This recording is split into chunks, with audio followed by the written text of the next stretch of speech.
우리 가운데 하나님 말씀을 통해서 또 예비하신 크신 은혜 허락해 주시고 또 주의 제자들이 마땅히 살아가야 할 그 삶의 방향을 또 깨닫게 하사 결단하게 하시는 그 은혜가 우리 가운데 풍성하기를 소망합니다. 아멘. 오늘 본문에 나타나는 제자들, 그날 저녁 함께 모여 있었습니다. 얼마 전에 종려주일에 그 환호가 무색해질 만큼 예루살렘에 입성하신 예수님, 그 예수님의 체포, 예수님의 재판 너무나도 빠르게 진행이 되었고 결국 예수님께서는 고난을 당하시고 십자가에서 죽으셨습니다. 이후에 세상은 다시 일상으로 돌아간 듯 하였지만 제자들의 일상은 완전히 무너져 있었던 것이죠. 예수님을 따랐던 그 열정은 이제 두려움이 되어 그들은 움츠려 있습니다. 그들이 함께 모여있는 그곳, 평소와 같았으면 믿음의 자리가 되었을 그곳이 이제는 도망쳐 숨어있는 자들의 은신처가 되어 있는 것 같습니다. 그들은 문을 닫고 있었습니다. 예수님처럼 자신들도 유대인들에게 붙잡히지는 않을까, 죽임을 당하지는 않을까, 온갖 상상과 불안 속에서 그들은 문을 걸어 잠그고 있었던 것입니다. 어쩌면 닫혀 있었던 그 문처럼 그들의 마음의 문도 또 그들의 믿음의 문도 미래를 향한 기대 또한 굳게 닫혀 있었던 것 같습니다. 생각해보면 우리들도 이 제자들의 모습처럼 삶의 문을 닫아 걸고 그저 숨죽이고 있을 때가 있습니다. 때때로 직장에서 당하는 부당한 대우나 그러한 실패 앞에서 아무 말도 하지 못한 채 마음을 꼭 닫고 집에 돌아옵니다. 누군가에게 상처받고 오랜 관계에 금이 가는 그 순간 더 이상 사랑할 용기를 내지 못해 그 마음의 문을 닫아버리기도 합니다. 경제적인 압박 속에서 생각하죠. 하나님께서 정말 나를 돌보시는가? 그 질문이 날카롭게 우리의 가슴을 찌를 때에 우리는 믿음의 문까지도 덜컥 잠궈버리고 맙니다. 자녀들의 문제나 가족 가운데에서의 그런 갈등 앞에서 해결되지 않는 고통이 너무 오래되면서 우리가 점점 더 우리 자신을 방 안으로 밀어넣을 때도 있죠. 심지어 교회 공동체 안에서조차 상처와 오해가 쌓이고 쌓여 서로를 향한 문을 닫고 신앙생활마저도 외면하게 되어버리는 그러한 일이 우리 가운데 있기도 합니다. 그렇게 우리는 눈에 보이지는 않지만 닫혀진 방 안에서 살아가는 것입니다.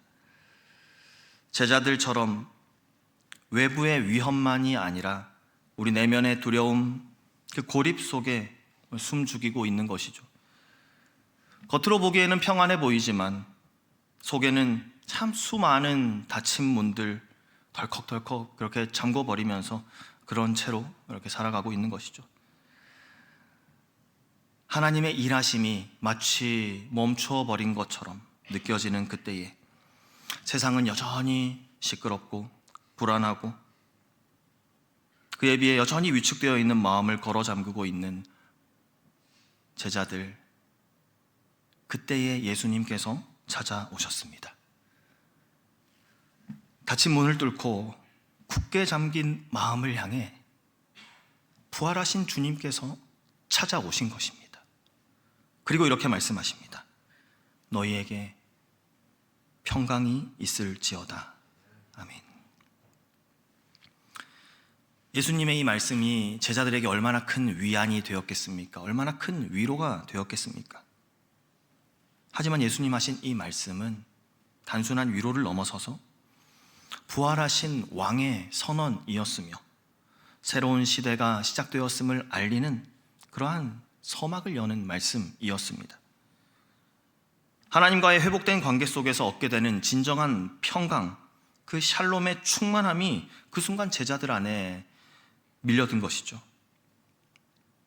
그 평강이 제자들의 두려움을 밀어냈습니다. 그들 가운데 있던 불안한 마음을 깨끗이 씻어냈습니다. 그리고 그 제자들 다시 살아 움직일 수 있도록 만든 것이죠. 그날 저녁 제자들이 문을 걸어 잠그고 모여 있었을 때에 예수님께서 그들을 찾아오셔서 하신 그 첫 말씀, 너희에게 평강이 있을지어다. 이 짧은 말씀, 부활하신 예수님께서 사랑하는 제자들에게 주신 첫 번째 선물이었던 것입니다. 예수님의 입에서 나온 이 말씀, 평강이 있을지어다, 바로 샬롬을 말씀하신 것입니다. 하나님과의 온전한 관계 가운데에서 누리는 그 완전한 평화, 그것을 말씀하시는 거죠. 히브리어로 사람들 인사할 때 샬롬이라고 인사를 합니다.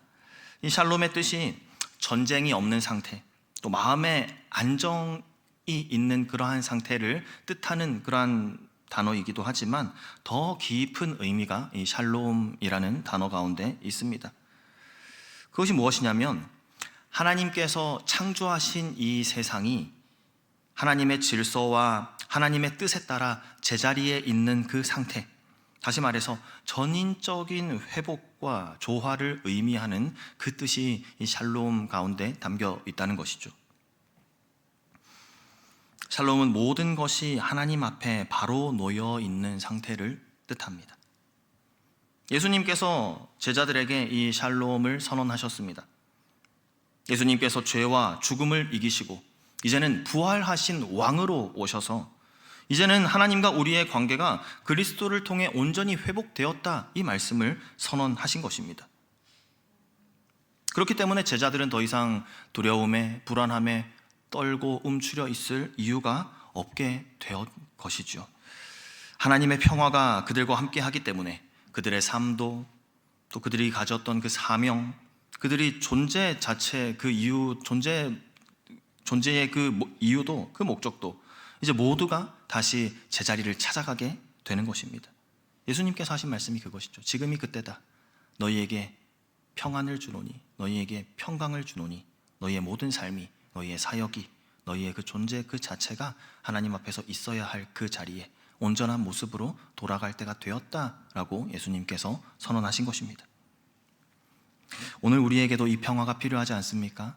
오늘 우리에게도 주님께서 주시는 이 평강이 필요하지 않습니까?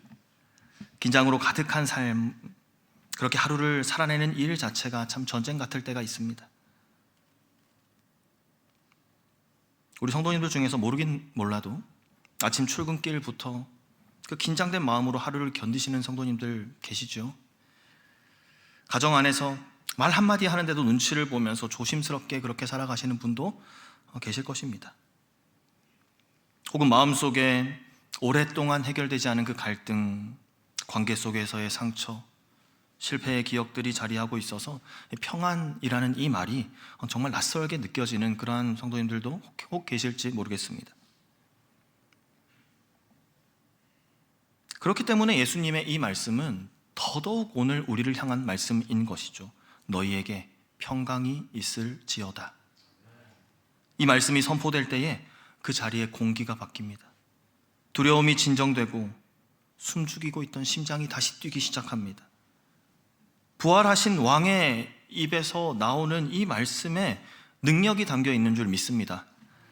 로마서 5장 1절 말씀합니다. 그러므로 우리가 믿음으로 의롭다 하심을 받았으니 우리 주 예수 그리스도로 말미암아 하나님과 화평을 누리자. 아멘. 예수님께서 우리에게 주시는 이 평강은 하나님과의 회복된 관계에서 오는 그러한 근본적인 변화입니다. 하나님과 우리의 관계가 완전히 변화되었습니다. 화평의 관계로, 화목의 관계로. 어떻게요? 예수님 덕분에 그렇게 된 것입니다. 예수님께서 우리의 죄를 대신하셔서 죽으시고 부활하심으로 인하여 하나님과 우리 사이에 가로막혀 있던 벽이 허물어진 것이죠. 이제 우리는 그리스도를 믿는 믿음을 통해 하나님과 다시 연결되어집니다. 하나님의 평화가 우리의 마음속에 흘러 들어올 수 있는 그 길을 예수님께서 열어주신 것입니다. 예수님께서는 제자들에게 이렇게 평화를 선물하시고 이어서 그들을 세상으로 보내십니다. 아주 중요한 흐름입니다. 평화는 사명을 감당하기 위한 토대가 됩니다. 우리가 흔들리는 마음으로 또 우리의 정돈되지 못한 그러한 감정으로 하나님께서 맡기신 사명을 감당하려고 할 때 얼마나 어렵겠습니까? 우리 안에 예수님의 평화가 먼저 자리 잡을 때에 우리는 그때 비로소 보내심을 받은 존재가 될 수 있는 것입니다. 그렇기 때문에 지금 우리가 스스로 점검해 보아야 하는 것은, 나는 지금 예수님의 평화를 받고 있는가? 내 안에 하나님의 샬롬이 자리하고 있는가? 하는 질문입니다.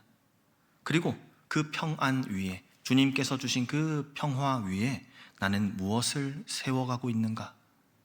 이 질문을 우리 스스로에게 던지며 점검해 봐야 하는 것이죠.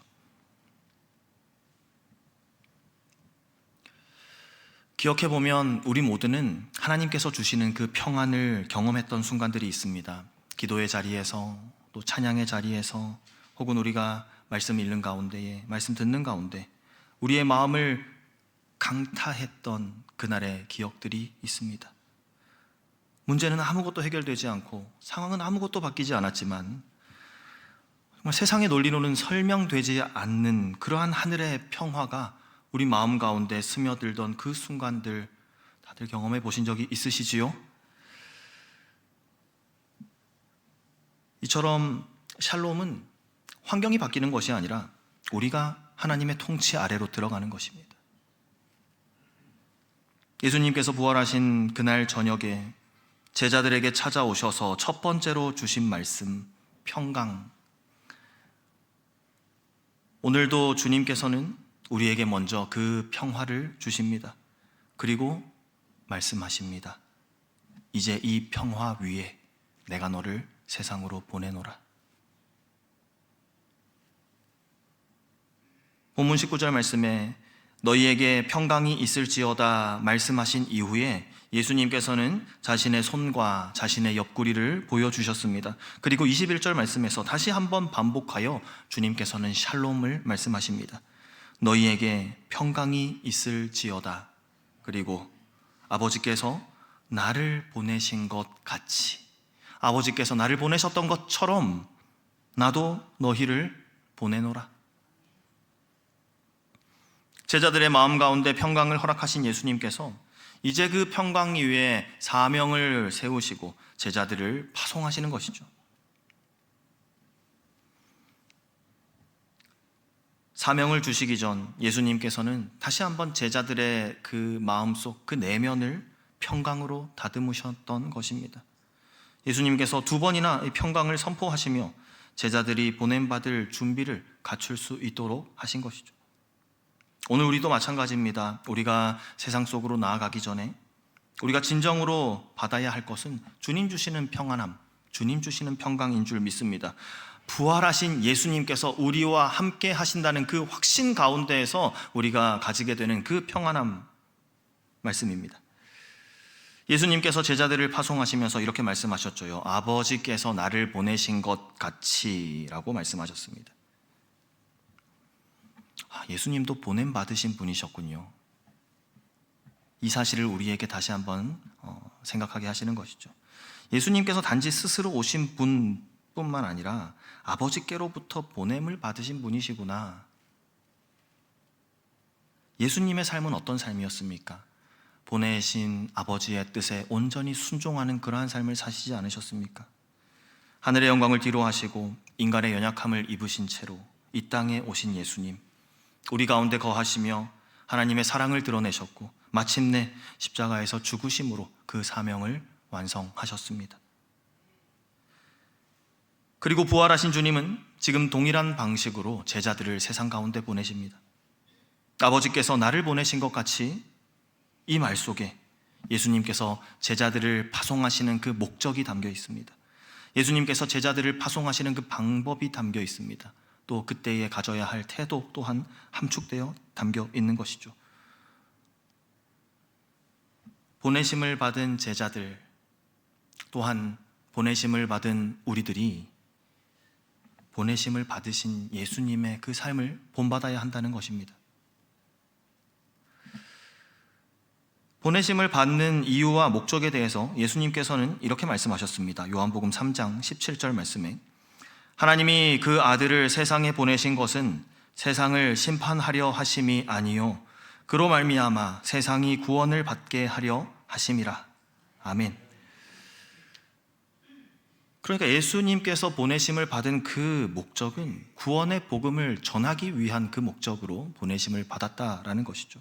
그렇다면 제자들이 보내심을 받는 것도, 오늘 우리가 예수님으로부터 보내심을 받는 것도 마찬가지입니다. 복음을 전하고 그 복음으로 세상을 회복시키는 것, 그것이 바로 우리가 보냄받는 이유이며 목적이 되어야 한다는 것이죠. 세상을 심판하려 함이 아니라 주로 말미암아 세상을 구원받게 하는 그 일에 보냄받은 우리임을 기억하는 우리 모든 성도님들 다 되시기를 소망합니다. 우리는 보내심 받은 자들입니다. 하나님께서 우리를 택하셨습니다. 그리고 하나님께서 택하신 그 자리로 우리를 보내주셨습니다. 누군가는 가정으로, 또 누군가는 직장으로, 또 누군가는 학교로, 누군가는 병든 자들, 소외된 자들, 외롭고 도움이 필요한 그 이웃들에게로 하나님께서 보내셨다는 것입니다. 그렇게 우리 모두는 그리스도 예수님 안에서 보냄받은 존재들이라는 것을 기억해야 합니다. 우리 부모들은 또한 우리 자녀들에게 보냄을 받았습니다. 우리가 출근할 때 우리는 직장 동료들에게로 또한 회사에 보내심을 받은 자들이 우리임을 기억해야 합니다. 학교 갈 때에도 내가 학교에 보내심을 받았구나. 우리 친구들 사이에 하나님께서 나를 보내셨구나. 이것을 기억해야 한다는 것이죠. 중요한 것은 내가 있는 이곳이 바로 하나님께서 나를 보내신 자리라는 것을 기억하는 것입니다. 사명, 주님 사명 따라 살아가기 원합니다. 사명 이루는 삶을 살아가기를 원합니다. 사명 어렵게 생각할 것이 아닙니다. 보냄받은 자답게 살아가는 그 일상들이 바로 하나님 우리에게 주신 사명인 것이죠. 내가 있는 이 자리가 바로 하나님께서 나를 보내신 곳이다. 이 믿음을 우리가 가질 때 삶의 평범한 자리조차도 하나님께서 보내신 사명의 장소로 보여지게 하실 줄 믿습니다. 보냄을 받았다라는 것, 이제 내 삶에 목적이 있다라는 것을 의미합니다. 우리는 더 이상 목적도 없이 방황하는 그러한 인생이 아니라 우리를 보내신 그분을 알고 우리를 보내신 그분의 목적을 아는 의미 있는 인생, 목적 있는 인생, 이유 있는 인생을 살아가는 사람들이 된 것입니다. 하나님께서 우리에게 주신 목적이죠. 예수님께서는 우리에게 말씀하십니다. 아버지께서 나를 보내셨던 것 같이 나도 너희를 보낸다. 우리를 파송하시는 예수님의 이 음성에 귀를 기울일 수 있는 우리가 되기를 소망합니다. 예수님께서 제자들에게 평강을 주셨습니다. 또 사명을 주신 이후에 이어서 세 번째 예수님께서 말씀하십니다. 성령을 받으라. 부활하신 주님께서 사랑하는 제자들을 세상에 보내시면서 그 사명을 감당할 수 있도록 그 능력의 근원이 되시는 성령 하나님을 직접 약속하시고 보내주신 것이죠. 본문 22절 이렇게 기록합니다. 이 말씀을 하시고 그들을 향하사 숨을 내쉬며 이르시되 성령을 받으라. 조금 자세히 보면 재미있는 구절입니다. 말씀을 하시고, 아직 이거 나오면 안 돼요. 말씀을 하시고 그들을 향하사 숨을 내쉬며 성령을 받으라. 어떤 뉘앙스인 것 같으세요? 예수님께서 이것들을 보내기는 해야 되는데 참 불안하게 성령 받아라 이렇게 한숨 쉬신 걸까요? 금명이 아버지 아십니까? 금명이 아버지가 어떤 그 아버지가 있습니다. 딸이 금명인데요. 금명이에게 이런 말을 금명이가 자라는 동안 계속 했었어요. 수틀리면 빠꾸, 이 말을 계속 하셨거든요. 모르는 사람이 들으면은 아버지가 자녀에게 한 말 중에서 해보고 안 되면 포기하라는 말이구나. 수틀리면 빠꾸 해라. 이런 말로 이해할 수 있지만 금명이 아버지를 아는 사람들은 이 말의 뜻을 압니다.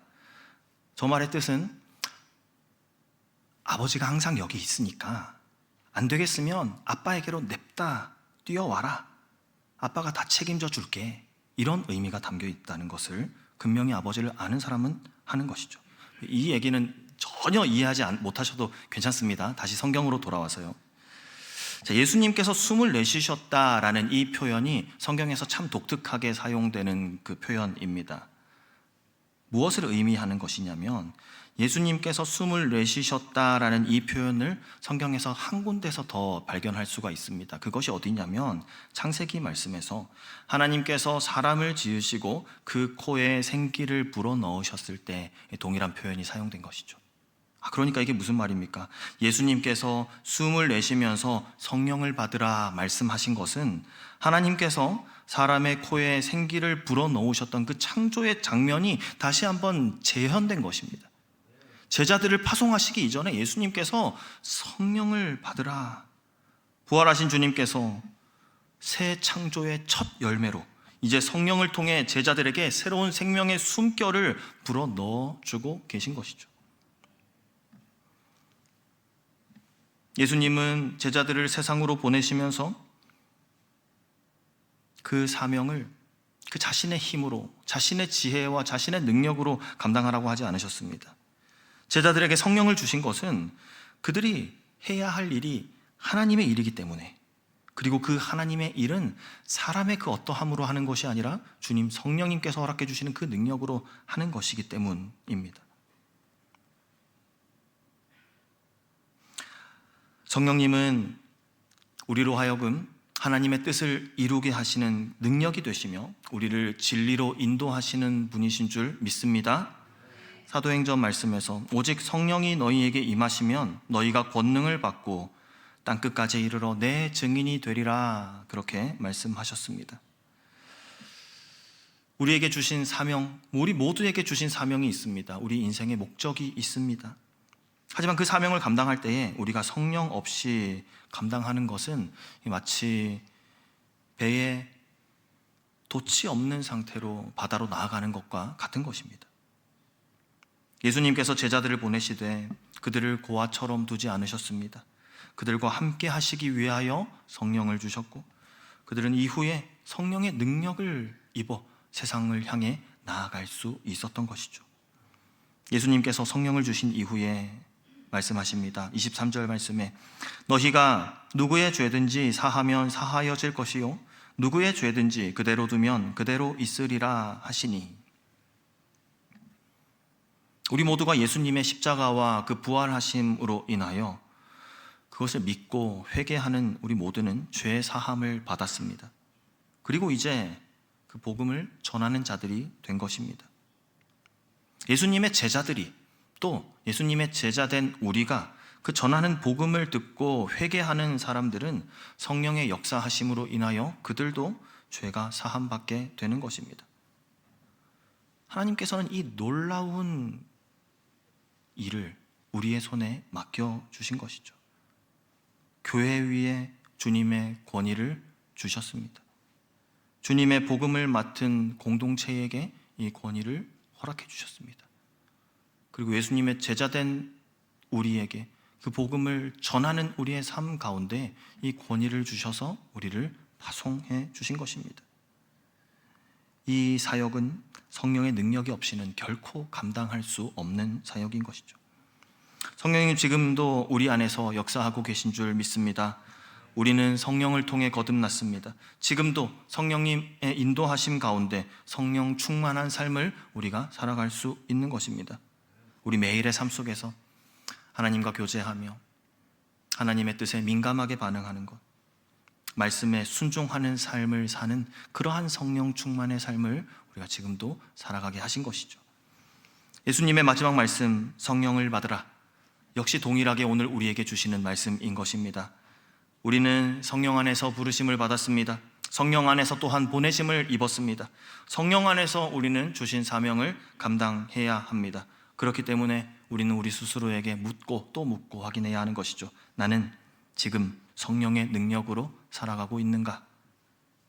내가 맡은 자리에서 성령의 음성에 귀 기울이며 복음을 전하고 있는가? 예수님께서 숨을 내쉬며 주셨던 그 성령의 숨결이 지금도 우리의 영혼에 다 숨쉬고 있습니다. 그 숨결이 우리의 말과 우리의 발걸음을 통해서 세상으로 흘러 들어가게 되길 소망합니다. 말씀을 맺겠습니다. 부활하신 주님, 제자들에게 사명을 주셨고 그 사명을 감당할 능력 또한 함께 주셨습니다. 처음에 주신 평강, 그리고 사명, 그리고 성령. 예수님 부활하신 첫날 저녁 제자들에게 주신 이 세 가지 말씀, 우리가 살아가는데 동일하게 우리에게 주신 주님의 선물인 것입니다. 오늘 우리가 그 말씀 앞에 다시 선 것이죠. 삶의 문을 닫고 있던 우리에게, 그러한 우리의 현실 한가운데로 부활하신 주님께서 오늘도 우리를 찾아오십니다. 그리고 말씀하십니다. 너희에게 평강이 있을지어다. 내가 너희를 세상에 보내노라. 성령을 받으라. 예수님께서 하신 이 말씀처럼 우리가 예수님의 평강을 받은 자들로, 세상 가운데 보내심을 받은 자들로, 성령의 능력으로 살아가는 자들로 이 땅 위에 그리스도의 편지가 되어 또 그리스도의 증인이 되어 그리스도의 제자들로 그렇게 살아갈 수 있기를, 그런 우리로 인도하여 주시기를 간절히 소망합니다. 아멘. 함께 찬양하겠습니다.